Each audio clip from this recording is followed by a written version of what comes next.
बिस्मिल्लाहिर्रहमानिर्रहीम। अस्सलामु अलैकुम वरहमतुल्लाहि वबरकातुह। आज हम ऐसे पैगंबर की बात करेंगे जिन्हें कुरान करीम में सच्चा नबी कहा गया है। उन्होंने कलम से लिखना और कपड़े सीने का तरीका भी इजाद किया। वो बेहद गौर फिक्र करने वाले पैगंबर थे जिन्होंने अपनी अक्ल हिकमत से असलहा भी इजाद किया और नाप तोल के तरीके भी लोगों को सिखाए। हिलाल बिन सय्यार कहते हैं कि हजरत इब्ने अब्बास ने हजरत काब से पूछा कि कुरान पाक की इस आयत वरफ़अनाहु मकानन अलिय्यन और हमने उनको ऊंची जगह उठा लिया का क्या मतलब है? तो हजरत काब ने फरमाया, अल्लाह अज़्ज़ व जल ने हजरत इदरीस की तरफ वही भेजी कि मैं तुम्हें हर रोज तमाम बनी आदम के अमाल के बराबर दराजात देता हूँ। इससे मुराद उस जमाने के तमाम बनी आदम है। तो हजरत इदरीस ने चाहा कि फिर तो अमाल में और इजाफा होना चाहिए। लिहाजा जब उनके पास फरिश्ते आए तो उन्होंने वही का जिक्र करते हुए कहा, मैं चाहता हूँ कि मलिकुल मौत से बात करूं और पूछूं कि कब तक मेरी जिंदगी बाकी है। फरिश्ते ने हजरत इदरीस को अपने परों पे उठाया और लेके आसमान की तरफ बुलंद हो गया। जब वो चौथे आसमान पर पहुंचे तो उनकी मलिकुल मौत से मुलाकात हुई जो नीचे उतर रहे थे। हजरत इदरीस के दोस्त फरिश्ते ने मलिकुल मौत से हजरत इदरीस के बारे में जिक्र किया तो इजराइल ने कहा, हजरत इदरीस कहाँ है? फरिश्ते ने जवाब दिया, वो मेरी पुश्त पे हैं। इस पर मलिकुल मौत ने हैरत का इजहार करते हुए कहा, वाह, ताज्जुब है। मुझे परवरदिगार की तरफ से कह के भेजा गया कि हजरत इदरीस की रूह चौथे आसमान पे कब्ज करो, तो मैंने सोचा कि वो तो जमीन पे है, उनकी रूह चौथे आसमान पे कैसे कब्ज करूं? अभी इसी सोचो विचार में था और जमीन पे उतर रहा था कि तुम उन्हें लेके चौथे आसमान पे आ गए। फिर मलिकुल मौत ने उनकी रूह कब्ज कर ली। इब्ने अबी हातिम ने भी इस आयत की तफसीर में इस हदीस को जिक्र करते हुए इजाफा किया है कि हजरत इदरीस अलैहिस्सलाम ने फरिश्ते से कहा, मलिकुल मौत से मेरे बारे में सवाल करो कि मेरी उम्र कितनी बाकी रह गई, जबकि हजरत इदरीस फरिश्ते के साथ ही थे। फरिश्ते के सवाल पर मलिकुल मौत ने कहा, जब तक मैं उन्हें देख ना लूं उस वक्त तक कुछ नहीं बता सकता।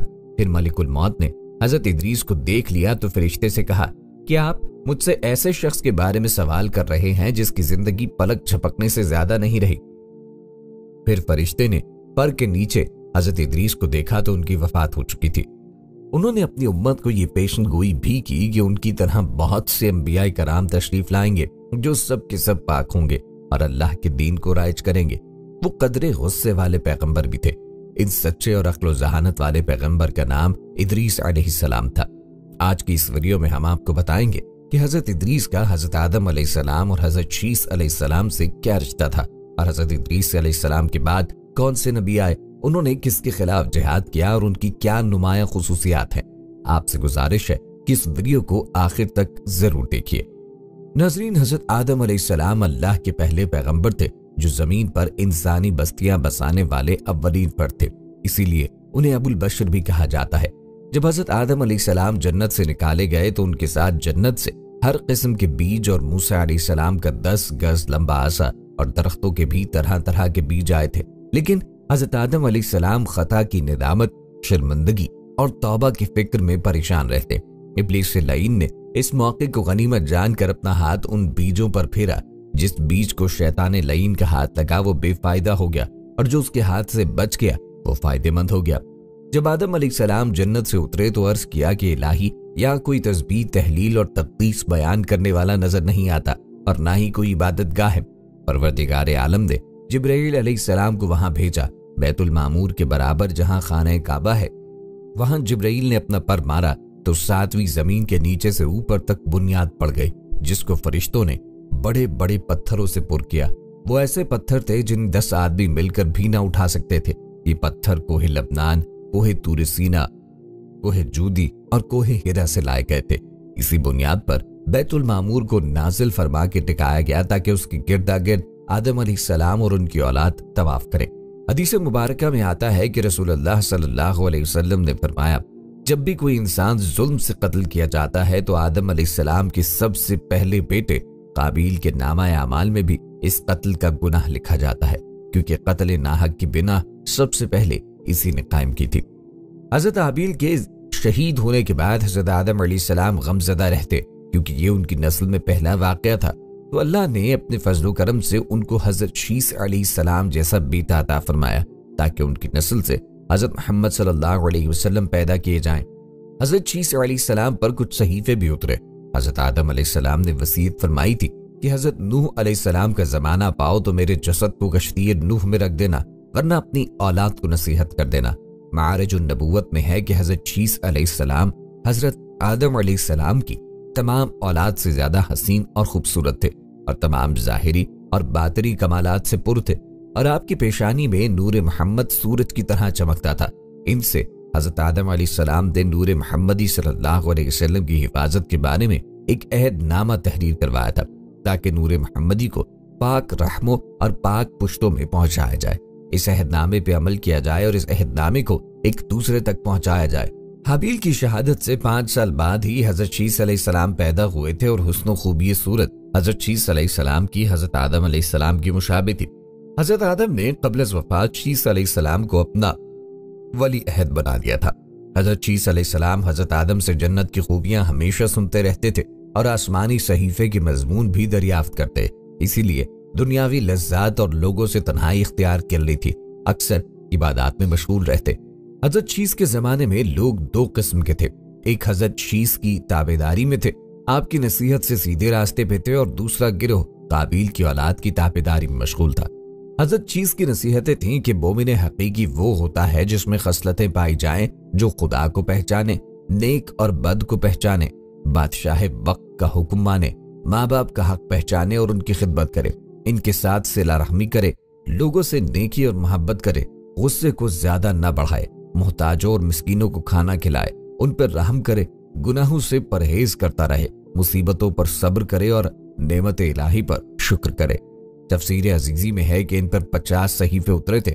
حضرت شیس علیہ السلام کا ذکر قرآن پاک میں کہیں نہیں، بعض کتابوں میں آپ کی عمر 912 سال بتائی گئی۔ حضرت ادریس علیہ السلام حضرت آدم علیہ السلام کی نسل میں سے تھے، اور ان کے آبا میں حضرت شیس علیہ السلام بھی شامل تھے، جن کے بعد نبوت حضرت ادریس علیہ السلام کو ملی۔ آپ علیہ السلام حضرت شیس کے بیٹے انوش کی نسل میں سے ہیں۔ آپ کے والد کا نام یارد اور والدہ کا نام برکانہ تھا۔ آپ کی بیوی کا نام آدنہ تھا۔ آپ کا ایک بیٹا بھی تھا جس کا نام متشالخ تھا۔ ادریس علیہ السلام حضرت نوح علیہ السلام کے پردادا بھی ہیں۔ آپ کا اصل نام خنوح یا حنوب تھا۔ آپ کا لقب ادریس ہے۔ آپ کو یہ لقب اسی لیے ملا کیونکہ دنیا میں آپ نے سب سے پہلے لوگوں کو لکھنے پڑھنے کا درس دیا۔ اسی بنا پر لوگ آپ کو ادریس یعنی درس دینے والا کہہ کر پکارنے لگے۔ آپ کی ولادت عراق کے شہر بابل میں ہوئی۔ قرآن مجید کی 2 سورتوں میں آپ کا ذکر آیا ہے۔ سورہ مریم کی آیت 55 میں خدا نے آپ کو سچا نبی کہا ہے۔ سورہ انبیاء آیت 85-86 میں اسماعیل علیہ السلام اور ذوالکفل علیہ السلام کے ساتھ آپ کو بھی صبر والا اور نیک بخت کہا گیا، اور کتاب میں ادریس کو یاد کرو، بے شک وہ بہت ہی سچا نبی تھا۔ ناظرین، روایات کے مطابق حضرت ادریس علیہ السلام نے دین الہی کے پیغام کے علاوہ سیاست مدن، شہری زندگی اور بود و بعد کے تمدنی طریقوں کی بھی تعلیم و تلقین کی، اور اس کے لیے انہوں نے ہر ایک فرقہ و جماعت سے طلبہ جمع کیے اور ان کو مدنی سیاست اور اس کے اصول و قواعد سکھائے۔ جب یہ طلبہ کامل و ماہر بن کر اپنے قبائل کی طرف لوٹے تو انہوں نے شہر اور بستیاں آباد کی جن کو مدنی اصول پہ بسایا۔ ان شہروں کی تعداد کم و بیش 200 کے قریب تھی، جن میں سب سے چھوٹا شہر زوہا تھا۔ حضرت ادریس علیہ السلام نے ان طلبہ کو دوسرے علوم کی بھی تعمیل دی، جس میں علم حکمت اور علم نجوم جیسے علوم بھی شامل ہیں۔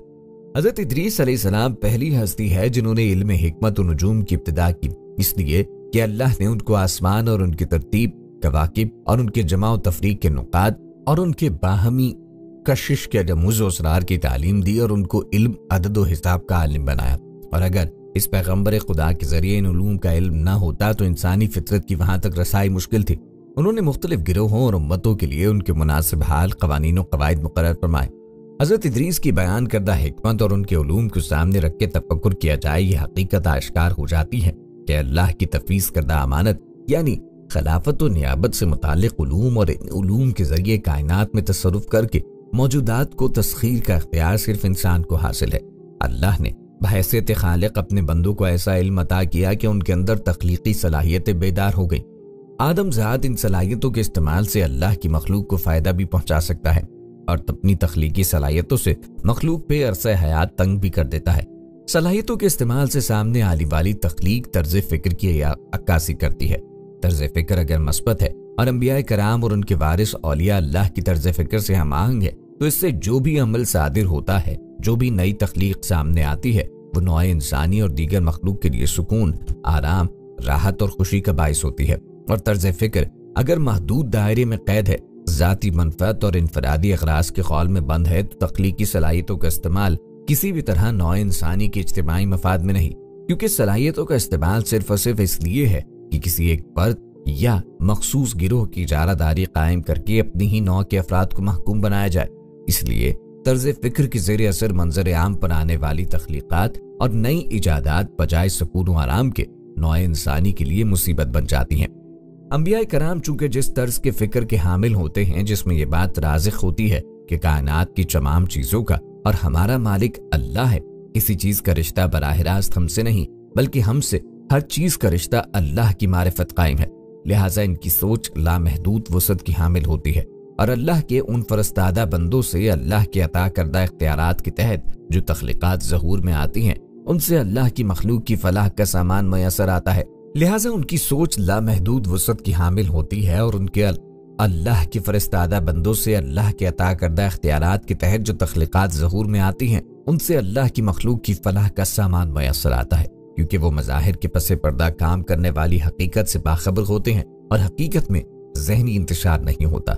हकीकत के ऊपर गम और खौफ के सामने नहीं मंडलाते। हकीकी दुनिया से मुतारिफ बंदे हमेशा पुरसुकून रहते हैं। तफसीर मारिफुल कुरान के मुताबिक हज़रत इदरीस अलैहिस्सलाम हज़रत नूह अलैहिस्सलाम से 1000 साल पहले पैदा हुए। हज़रत इदरीस अलैहिस्सलाम वो पहले इंसान है जिन्हें इल्मे नुजूम और हिसाब बतौर मोजज़ा अता किए गए। नीज सबसे पहले उन्होंने ही कलम से लिखना और कपड़ा सीना इजाद किया। उनसे पहले लोग अमूमन जानवरों की खाल लिबास के तौर पर इस्तेमाल किया करते। फिर ये कि सबसे पहले नाप तोल के तरीके भी आप अलैहिस्सलाम ने ही मुतारिफ करवाए और असलिहा भी आप अलैहिस्सलाम की इजाद है। असलिहा तैयार करके बनु काबिल से जिहाद भी किया। अल्लामा इब्न इसहाक का कहना है कि दुनिया का सबसे पहला शख्स जिसने कलम से लिखा हजरत इदरीस अलैहिस्सलाम है। मुआविया बिन हकम सलमा रदियल्लाहु अन्हु से मरवी है कि उन्होंने हुजूर नबी करीम अलैहिस्सलाम से रमल के बारे में सवाल किया। ये एक ऐसा इल्म है जिसमें रेत पर मखसूस लकीरें खींचकर कुछ मालूम किया जाता है। तो नबी करीम अलैहिस्सलाम ने फरमाया एक पैगंबर थे जिन्होंने ये लिखा, लिहाजा जिस शख्स का खत उनके मुवाफिक हो जाए तो अच्छा है। उलमाए तफसीर फरमाते हैं कि पहला शख्स जिसने तबलीग दीन के लिए वासु खिताब का सिलसिला शुरू किया वो हजरत इदरीस अलैहिस्सलाम थे। चंद बुजुर्गान दीन ने आपका हुलिया बयान किया जिसके मुताबिक आपके उम्दा और साफ, पूरा कद-ओ-कामत, खूबसूरत, खूबरू, घनी दाढ़ी, चौड़े कंधे, मजबूत हड्डियां, दुबले पतले, संजीदा जिनकी सुरमगी चमकदार आंखें और गुफ्तगू बावकार थी। इनकी तबीयत खामोश पसंद, जबकि वो रास्ता चलते हुए नजर नीचे रखते थे। गुस्से में गजबनाक होकर बात करते हुए शहादत की उंगली से इशारा करने की आदी थी। अल्लाह ताला के सामने नजर और कुर्बानी पेश करने के लिए इनके हाथ 3 चीजें अहमियत रखती थीं: खुशबुओं की धुनी, जानवरों की कुर्बानी और शराब। इनके अलावा मेवों, फलों और फूलों वगैरह में से मौसम की पहली चीज की नजर जरूरी थी और मेवों में से सेब को, अनाज में से गेहूं को और फूलों में से गुलाब को तरजीह हासिल थी। सैर रोज़तुल अस्फिया के मुसन्निफ तहरीर करते हैं कि हजरत इदरीस अलैहिस्सलाम कसरत से अल्लाह की हम्दो सना और इबादत में मसरूफ रहते और फरिश्तों में निहायत मोहब्बत और अकीदत और एहतराम की नजरों से देखे जाते। फरिश्ते उनके पास आते और उनकी सोहबत में बैठा करते। चुनाचे एक मर्तबा हजरत इजराइल अलैहिस्सलाम भी अल्लाह ताला से इजाजत लेकर आए और इंसानी शक्ल में बहुत देर तक उनकी सोहबत में हाजिर रहे। हजरत इदरीस को जब मालूम हुआ कि ये कोई इंसान नहीं बल्कि हजरत इजराइल हैं और रूह कब्ज करने की खिदमत में मामूर है, तो आपने उनसे फरमाया कि मेरा दिल चाहता है कि तुम मुझे मौत का जायका चखाओ। इस पर हजरत इजराइल ने अल्लाह की इजाजत से उनकी रूह निकाली और फिर वापस कर दी। इसके बाद हजरत इदरीस ने उनसे फरमाया, मेरा दिल चाहता है कि मैं जन्नत और दोज़ख देखूं। चुनाचे हजरत इजराइल ने अल्लाह से इजाजत लेकर उन्हें दोज़ख दिखाए। वो दोज़ख देखकर जन्नत में आए और बहुत देर तक वहां के मनाजिर देखते रहे। आखिर हजरत इजराइल ने अर्ज की कि अब आप वापस तशरीफ ले चलिए, मगर हजरत इदरीस ने जवाब में कहा कि जब तक जन्नत और दोज़ख को पैदा करने वाला मुझे यहाँ से जाने का हुक्म न देगा उस वक्त तक यहाँ से न जाऊंगा। चुनाचे अल्लाह ने एक फरिश्ते को मुकर्रर फरमाया कि वो उनके दरमियान फैसला करे। हजरत इजराइल ने उस फरिश्ते को पूरी सूरत हाल बताई।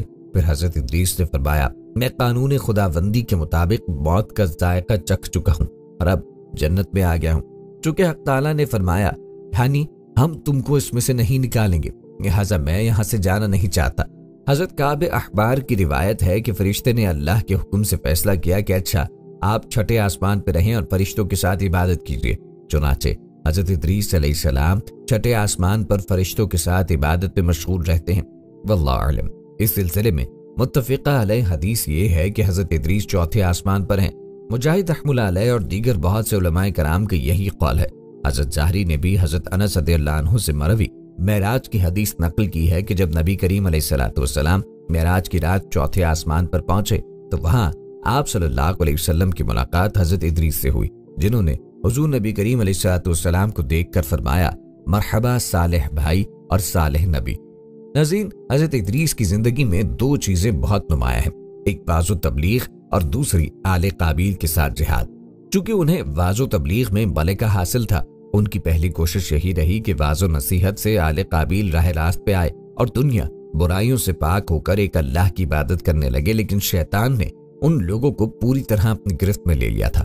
जब आप अलैहिस्सलाम ने उनसे अल्लाह से वहदानियत की बात करते, एक अल्लाह की नसीहत की इबादत करते, बुराइयों को छोड़ने की तलकीन करते, तो ये बातें उन लोगों को बड़ी नागवार गुजरती और आग बगोला होकर उन्हें अजियतें देते, तमस्खुर उड़ाते, पत्थर मारते।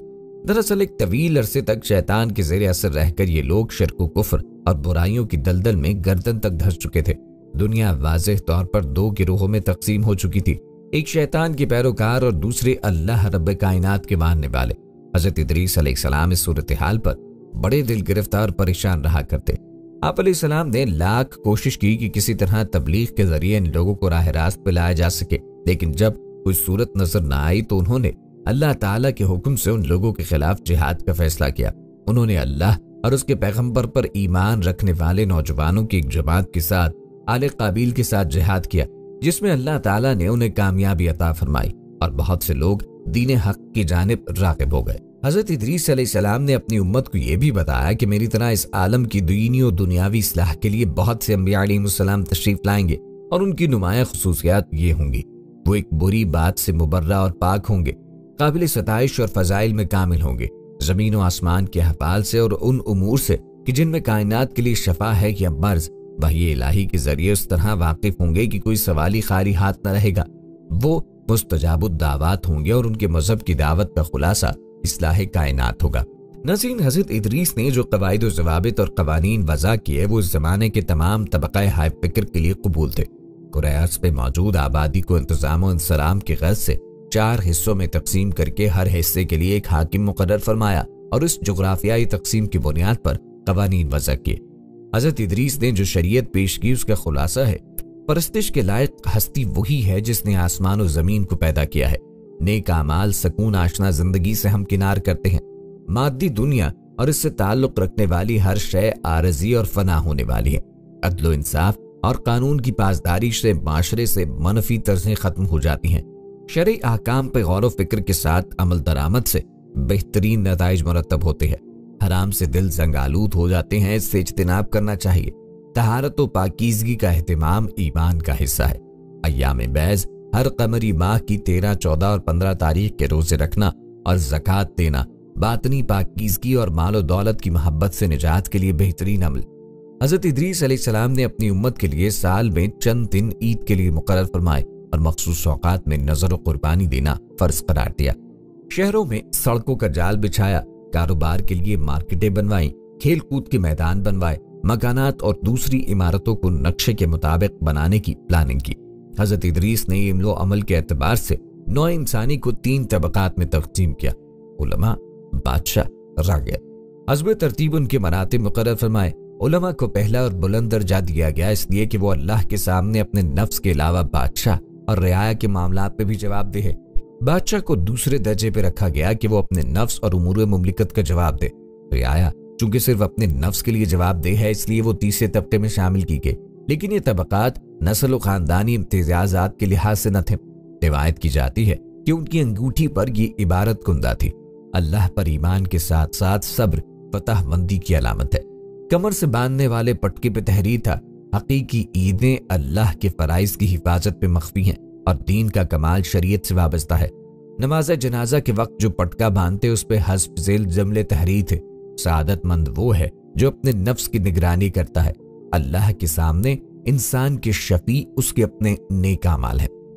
नाज़रीन, अल्लाह करीम ने कुरान पाक में सूरह बकरा की पहली आयत में फरमाया कि ये किताब उन लोगों के लिए हिदायत है जो मुत्तकी, और मुत्तकी वो लोग हैं जो गैब पर यकीन रखते हैं। गैब पर यकीन रखने से मुराद ये कि मुशाहिदाती नजर के हामिल हों। इनके अंदर वो नजर काम करती है जो गैब बीन है। जब तक इंसान के अंदर मुशाहिदाती नजर काम नहीं करेगी, इसके लिए कायनात तस्खीर न होगी। तस्खीर ये भी है कि जमीन एक कायदे और ज़ाब्ते के तहत हमें रिज़्क़ की फराहमी कर रही है। हम जमीन पे मकान बनाते हैं तो जमीन मकान बनाने में हारिज नहीं होती। जमीन इतनी सख्त लाख और सख्त जान नहीं बन जाती कि हम इसमें खेतियां ना उगा सके। इतनी नरम नहीं बन जाती कि हम जमीन के ऊपर चलें तो हमारे पैर धंस जाएं। सूरज और चांद हमारी खिदमत गुजारी में मसरूफ हैं। एक कायदे और ज़ाब्ते में अपनी ड्यूटी अंजाम दे रहे हैं जो उनके ऊपर फर्ज कर दी गई। चांद की चांदनी से फलों में मिठास होती है और सूरज की गर्मी से मेवे पकते हैं। अलगर्ज कायनात का हर जुज़्व अपना अपना किरदार अदा कर रहा है और इस अमल से हमें इख्तियारी और गैर इख्तियारी फायदा पहुंच रहा है। एक तस्खीर ये कि आप अपने इख्तियार के तहत जमीन से, समंदर से, दरियाओं से, पहाड़ों से, चांद, सूरज और दीगर अज्जाए कायनात से काम ले सकें। और आला तस्खीर ये कि सैयदना हुजूर अलैहिस्सलाम की उंगली से इशारा करें तो चांद दो टुकड़े हो जाए। हज़रत उमर फारूक दरियाए नील को पैगाम भेज दें, अगर तू अल्लाह के हुक्म से चल रहा है तो सरकशी से बाज आ जा, वरना उम्र का कूड़ा तेरे लिए काफी है। दरियाए नील की रवानी में कभी तातुल वाक़ न हो। एक शख्स ने हज़रत उमर से शिकायत की, या अमीरुल मोमिनीन, मैं जमीन पर मेहनत करता हूँ, बीज डालता हूँ और जो कुछ जमीन की जरूरियात है उन्हें पूरा करता हूँ, लेकिन बीज सूख जाता है, मैं बहुत परेशान हूँ। हज़रत उमर ने फरमाया, जब मेरा इस तरफ से गुजर हो तो बताना। हज़रत उमर जब उधर से गुजरे तो उन साहब ने जमीन की निशानदही की। हज़रत उमर तशरीफ ले गए और जमीन पर कोड़ा मार के फरमाया कि तू अल्लाह के बंदे की मेहनत जाहिर करती है, जबकि वो तेरी सारी जरूरियात पूरा करता है। और उसके बाद जमीन लहलहाते खेत में तब्दील हो गई। हम ये जानते हैं कि सारी कायनात अल्लाह ने इंसानों के लिए तख्लीक की। कायनात के तमाम अज्जा बशमूल इंसान और इंसान के अंदर काम करने वाली तमाम सलाहियतें एक बुनियाद और मरकजियत पे कायम है। आइए इंसान के अंदर काम करने वाली सलाहियतों का सुराग लगाएं। रोजमर्रा का मुशाहिदा है कि हमारे तस्वुरात और एहसासात गोश्त पोस्त के ढांचे किताबें नहीं बल्कि रूह किताबें हैं। अल्लाह के इरशाद के मुताबिक रूह का इल्म कलील दिया गया, मगर लामहदूद का कलील जुज़्व भी लामहदूद होता है। रूह लामहदूद इल्म है। कलील लामहदूद इल्म जानने वाले हजरात ने इस इल्म को समझने के लिए उसकी दर्जाबंदी की है और चंद फार्मूले बनाए हैं। इन फार्मूले से अपने शागिर्दों को रोशनास किया। रोशनासी से मुनकशिफ होता है कि दो सूरतें ऐसी हैं जिसका तजर्बा लाजमी तौर पे हर इंसान को हासिल है। एक तजर्बा जो जिंदगी के हर दूसरे कदम पे उससे हासिल है, वो सोने की हालत यानी नींद है। इंसानी जिंदगी दो रुखों में सफर करती है, एक बेदारी और दूसरा रुख नींद है। जिस तरह इंसान सोने पे मजबूर है, उसी तरह बेदारी भी इसकी बड़ी मजबूरी है। इन दोनों हालतों में से किसी एक हालत पे कायम नहीं रहता। जिंदगी का सफर इन्हीं दो हालतों में जारी है। बेदारी की हालत में कोई आदमी अपनी जिंदगी के सारे तकाजे और सारी हरकातों सकनात, वारदातों, कैफियत, तोहम्मात, ख्यालात, तसव्वुरात, एहसासात का रिश्ता गोश्त पोश्त के जिस्म से कायम करता है और इन सब को गोश्त पोश्त के जिस्म के ताबे तसव्वुर करता है। लेकिन इसके बरक्स सोने की हालत में इसका रिश्ता गोश्त पोश्त के जिस्म से गैर शऊरी रह जाता है। गहरी नींद में इसका जहनी रब्त और ताल्लुक इंसानी जिस्म से वो नहीं रहता जो बेदारी में होता है, लेकिन वो जिंदा रहता है। सांस की आमद और शद बरकरार रहती है। दूसरे तजुर्बे में जो इंसान पे वारिद होती है वो मौत है। जब तक जिस्म से रूह का ताल्लुक रहता है, जिस्मानी हरकातों सकनात कायम रहती हैं, और जब ये रिश्ता टूट जाता है, जिस्मानी हरकातों सकनात खत्म हो जाती हैं। अगर कोई आदमी रोटी खाता है तो बज़ाहिर ये नजर आता है कि गोश्त पोश्त का आदमी रोटी खा रहा है, लेकिन फिल हकीकत जब तक जिस्म मिसाली के अंदर भूख का तकाजा पैदा नहीं होगा और जिस्म मिसाली गोश्त पोश्त के जिस्म को भूख का अक्स मुंतकिल नहीं करेगा, आदमी रोटी नहीं खा सकता। ये कोई ऐसी बात नहीं जो समझ में ना आए, जरा से तफक्कुर से समझ में आ जाती है। महदूदियत में बंद लामहदूद रूहानी आंख देखती है कि इंसान के अंदर 11,000 सलाहियतें काम करती है और हर सलाहियत एक इल्म है, और ये इल्म शाख दर शाख लामहदूद दायरों में फैल जाता है। इन 11,000 बुनियादी सलाहियतों के इस्तेमाल के लिए यकीन का होना बहुत जरूरी है, और यकीन का मतलब ये है कि यकीन का शऊर हासिल हो। रूह का एक परत ऐसा है जो इंसान को शक, वसवसों और बेयकीनी से दूर करता है और इंसान के अंदर सलाहियतों को मुस्तहकम करता है। अगर किसी इंसान की मरकजियत आला हिवास की तरफ है तो उस पर यकीन के दरवाजे खुल जाते हैं। اور جیسے جیسے یقین مستحکم ہوتا ہے غیب کا انکشاف رہتا ہے۔ جب آدمی غیب کی دنیا میں داخل ہوتا ہے تو اس کے اندر یقین کا وہ پیٹرن کھل جاتا ہے جو جانتا ہے کہ مٹی کے ذرات سے بنے ہوئے گوشت پوش کے جسم کی حیثیت عارضی اور فانی ہے۔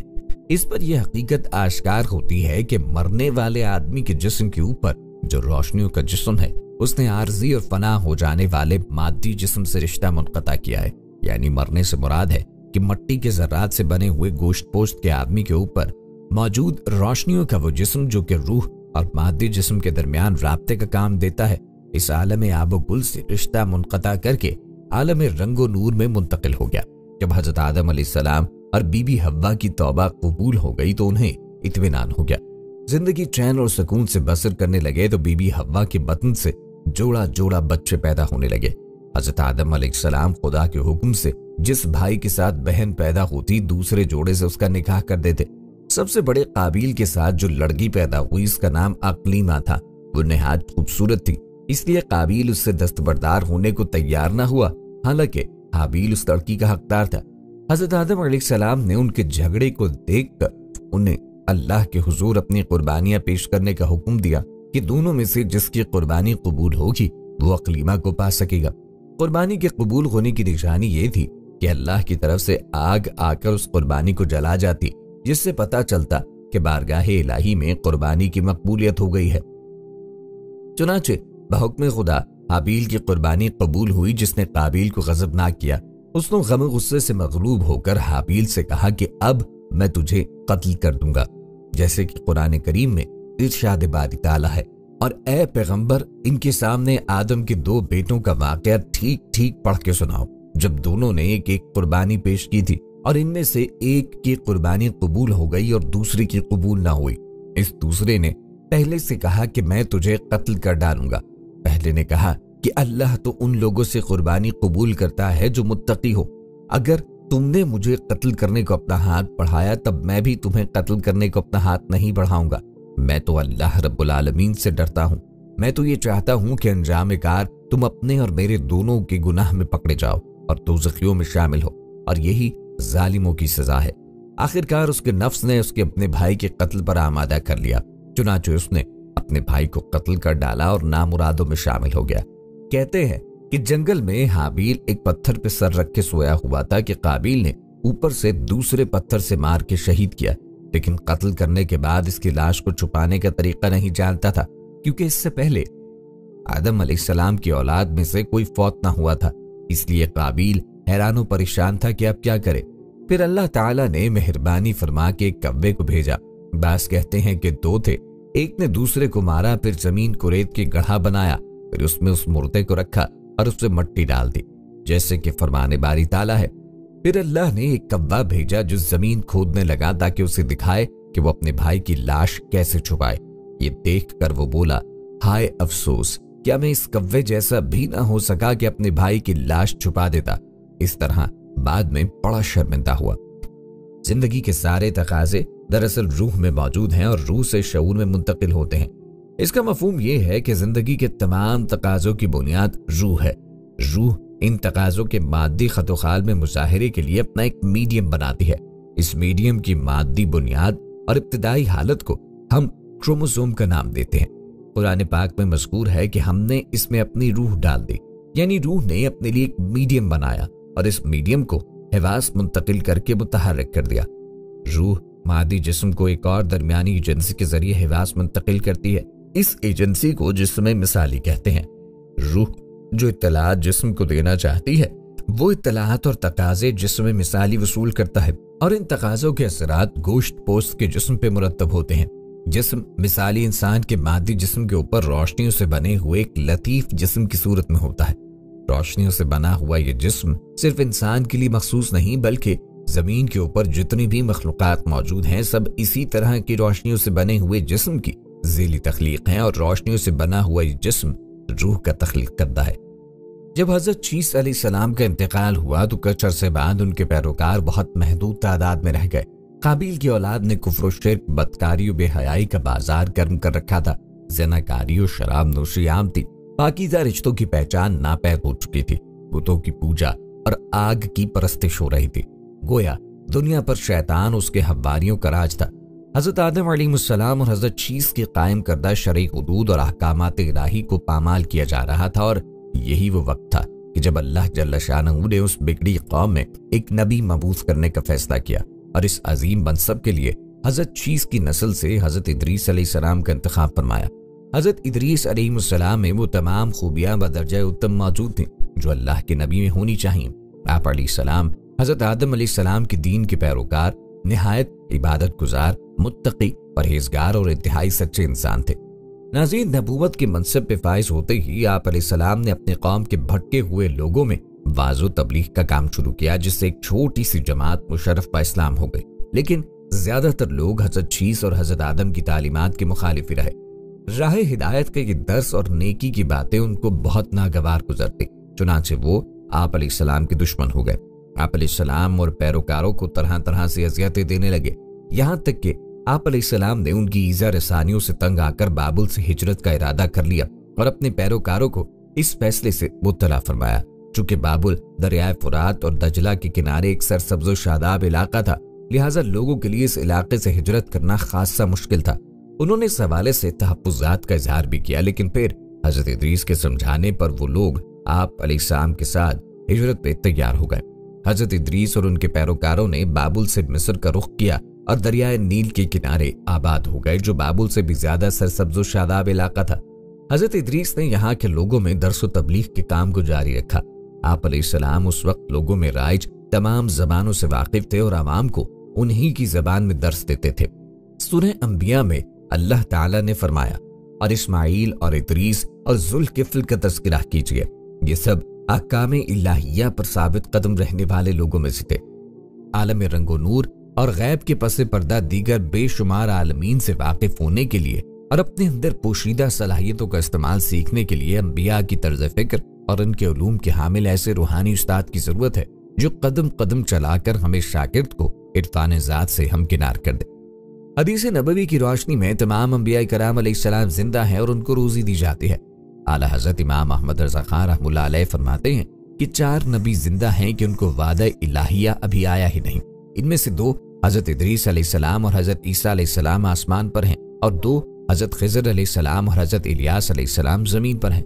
اعلیٰ حضرت امام احمد رضا خان بریلوی رحمۃ اللہ علیہ سے پوچھا گیا کہ کیا حضرت ادریس پر موت طاری ہوگی؟ اس کے جواب میں اعلیٰ حضرت امام احمد رضا خان نے فرمایا کہ ضرور ہوگی، کیونکہ ارشاد باری تعالیٰ ہے کہ ہر جان کو موت چکھنی ہے۔ حضرت ادریس علیہ السلام کو بلند مقام پر اٹھا لیے جانے کے حوالے سے ارشاد باری تعالیٰ ہے، مگر اللہ کی طرف سے ہی حضور خاتم النبیین صلی اللہ علیہ وسلم کو ان سے کہیں زیادہ افضل اور کامل رفعت عطا کی گئی، کیونکہ اللہ تعالیٰ نے دنیا و آخرت میں آپ صلی اللہ علیہ وسلم کا ذکر بلند فرمایا۔ سورہ علم نشرہ میں ارشاد باری تعالیٰ ہے، اور ہم نے آپ کی خاطر آپ کا ذکر اپنے ذکر کے ساتھ ملا کر دنیا و آخرت میں ہر جگہ بلند فرما دیا۔ اسی طرح کوئی خطیب اور کوئی بھی نمازی ایسا نہیں جو یہ ندا نہ دیتا ہو، اشہد اللہ الہ الا اللہ و اشہد ان محمد رسول اللہ۔ یوں اللہ نے زمین کے مشرق و مغرب میں حضور نبی کریم علیہ السلام کے نام مبارک کو اپنے نام کے ساتھ ملایا اور انہیں اپنے بعد سب سے بلند رتبہ عطا کیا۔ ناظرین، حضرت نوح علیہ السلام کا اسم گرامی بے شک عبد الغفار ہے، اور آپ حضرت ادریس علیہ السلام کے پڑ پوتے تھے۔ آپ کا لقب نوح اس لیے ہوا کہ آپ کثرت سے گریہ وزاری کرتے۔ 40 سے 50 سال کی عمر میں آپ نبوت سے سرفراز فرمائے گئے، اور 950 سال آپ اپنی قوم کو دعوت فرماتے رہے، اور طوفان کے بعد 60 برس دنیا میں رہے تو آپ کی عمر 1050 سال کی ہوئی۔ ایک قول کے مطابق حضرت نوح علیہ السلام کے زمانے تک لوگ ایک دین پہ قائم رہے، پھر ان میں اختلاف واقع ہوا تو حضرت نوح علیہ السلام ان کی طرف مبعوث فرمائے گئے۔ دوسرا قول یہ کہ حضرت نوح علیہ السلام کی کشتی سے اترنے کے وقت سب لوگ ایک دین پر تھے۔ جب اللہ پاک نے حضرت نوح علیہ السلام کو ان کی قوم کی طرف بھیجا تو انہوں نے اپنی قوم سے فرمایا، اے میری قوم، میں تمہیں اللہ کے حکم کی مخالفت کرنے اور اس کے علاوہ کسی اور کی عبادت کرنے پر اللہ کے عذاب کا صریح ڈر سنانے والا ہوں۔ آپ نے اپنی قوم کو عبادت الہی کی طرف دعوت دیتے ہوئے فرمایا، اے میری قوم، ایمان قبول کر کے اللہ کی عبادت کرو، کیونکہ اس کے سوا کوئی اور ایسا ہے ہی نہیں کہ جس کی عبادت کی جا سکے، وہی تمہارا معبود اور جس کا میں تمہیں حکم دے رہا ہوں۔ اس میں اگر تم میری نصیحت قبول نہ کرو گے اور راہ راست پر نہ ہوگے تو مجھے تم پر بڑے دن یعنی روز قیامت یا روز طوفان کے عذاب کا خوف ہے۔ حضرت نوح کی قوم بتوں کی پجاری تھی۔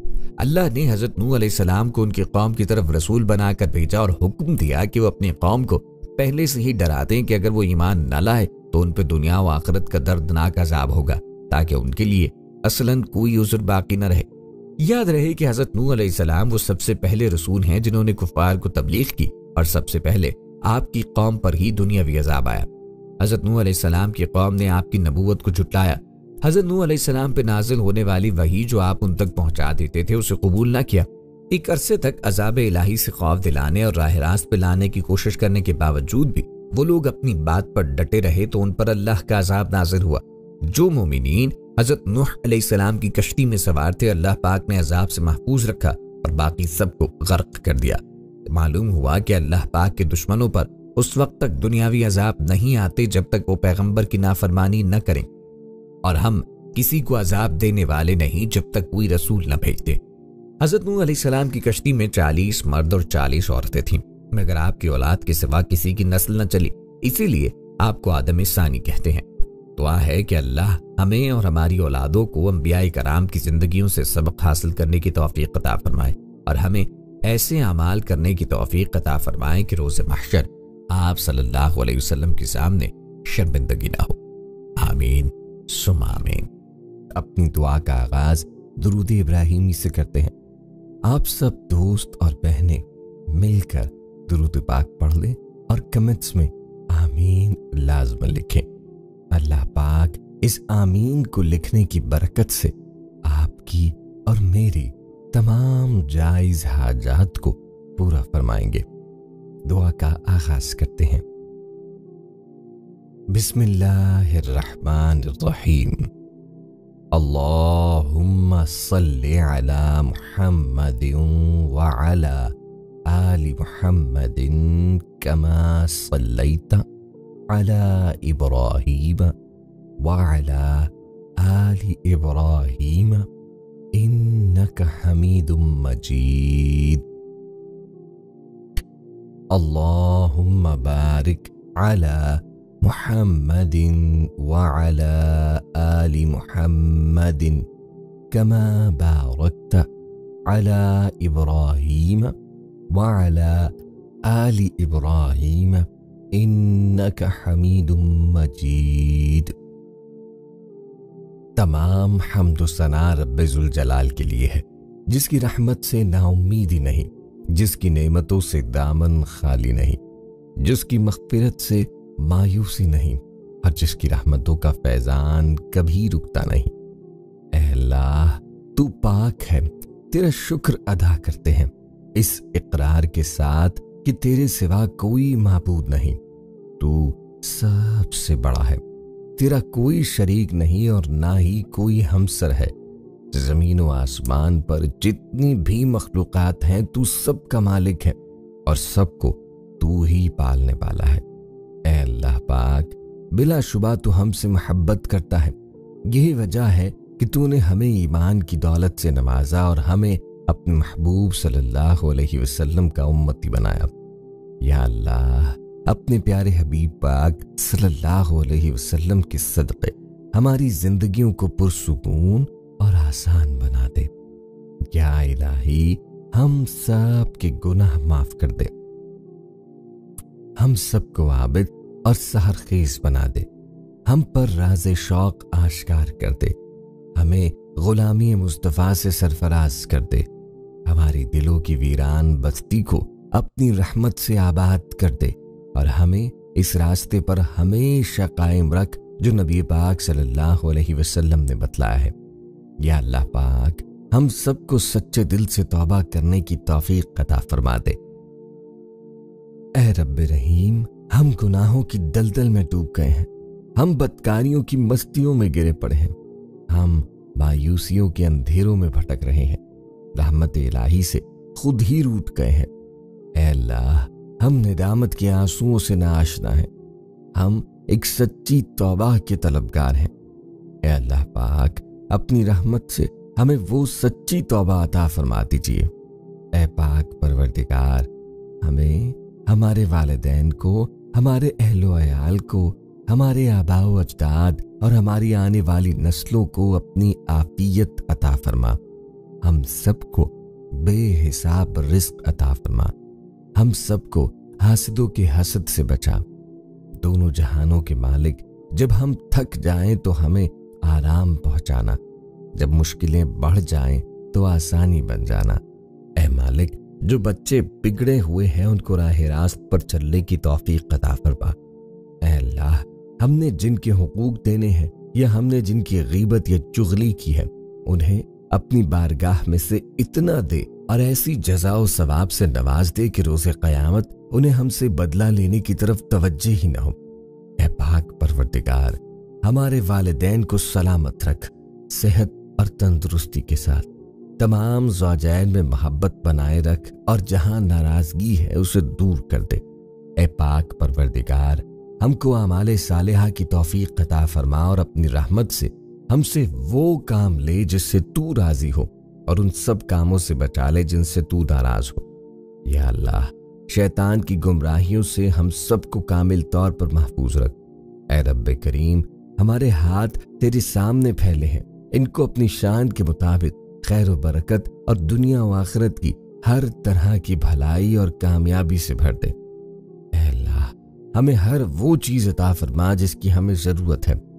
اللہ پاک، ہمیں اپنے سوا کسی کا محتاج نہ فرمانا۔